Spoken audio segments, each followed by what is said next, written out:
Alhamdulillah, petang ni saya Datuk Hauzi KSU dan juga Datuk Azmir CEO Finas, kami bersama dalam majlis Hari Seniman 2025.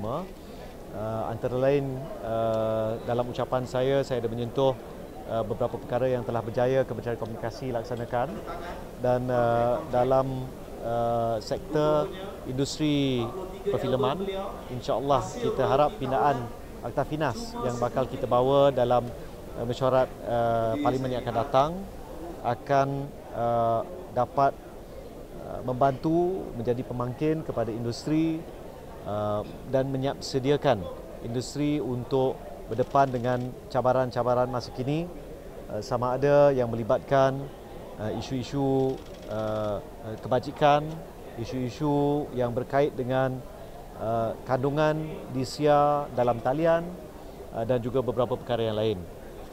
Dan saya juga telah minta supaya pihak Finas meneliti beberapa perkara yang melibatkan contoh penggunaan AI dalam industri. Saya juga berharap hubungan yang baik antara persatuan-persatuan gabungannya bawah GAFEMA akan bukan hanya memastikan industri ini mampu memperjuangkan nasib bagi para pekerja dalam sektor perfilman, tapi juga membantu Finas dan kerajaan untuk menyediakan undang-undang Akta Finas pindaan yang lebih baik, insya-Allah. Dia masih awal. Biasanya untuk menggubal satu akta memakan masa beberapa tahun, tapi dia telah dimulakan. Satu pasukan pro-tem telah dibentuk dan pasukan ini akan mengadakan siri perbincangan, dan pihak kementerian juga akan menyediakan kerangka untuk memudah cara pembentukan dan juga mengumpulkan idea-idea bagi tujuan penggubalan undang-undang tersebut.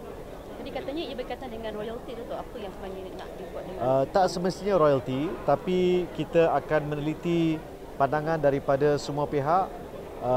Pihak dipanggil MCO, management apa dipanggil? Betul, kolektif, ya. Jadi badan-badan seperti MECP juga terlibat dalam pro-tem tersebut. Mereka yang merupakan pemuzik juga terlibat dalam pro-tem tersebut. Jadi perbincangannya sangat menarik dan menyeluruh, ya. Kita dapati sejak akhir-akhir ini ada sekurang-kurangnya 2 filem, saya tak akan namakan filem-filem itu, tapi mereka tahu siapa mereka. 2 filem yang kita dapati tidak membayar kru, walaupun pihak penerbit telah menerima dana kandungan kreatif di KK. Jadi telah siap dibayar, tapi pekerja tidak menerima bayaran gaji. Jadi kita telah halang tayangan. Kita maklumkan kepada mereka, langsaikan hutang, lunaskan bayaran-bayaran ini, kemudian baru kita akan benarkan mereka memohon, terutama dalam skim wajib tayang.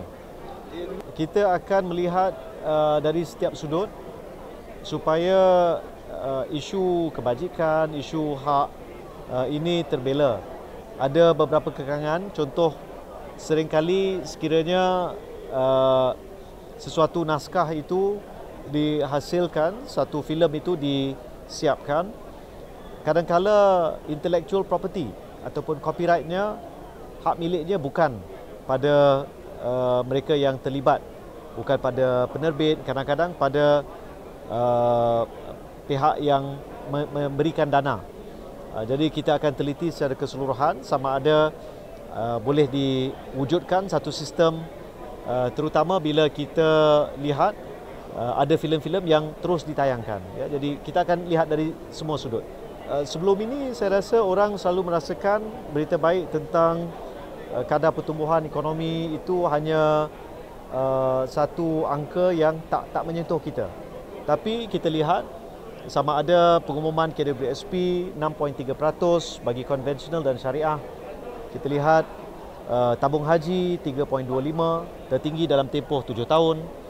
Kita lihat beberapa perkara ini membuktikan bahawa kerajaan dan negara Malaysia itu sendiri berada di landasan yang betul. Manakala pengumuman tentang bayaran STR yang akan bermula dalam masa beberapa hari serta pengumuman bonus hari raya untuk pejabat awam yang pada sidang pasca kabinet, sidang media pasca kabinet yang terakhir saya menjawab belum dibincangkan, tapi Perdana Menteri hari ini telah putuskan. Kita harap ini akan dapat membantu menceriakan suasana menjelang Aidilfitri. Cuma saya sampaikan sedikit peringatan, sila berhati-hati, awas skamer yang mungkin merasakan inilah masa terbaik untuk kita mencari mangsa. Berhati-hati, tak pasti jangan kongsi. Kalau kita terima apa-apa pautan, link, ya, ataupun kita terima mesej yang janggal ataupun ganjil daripada kawan-kawan kita meminta pinjam duit, tak mustahil itu adalah kerja skamer. Jadi itu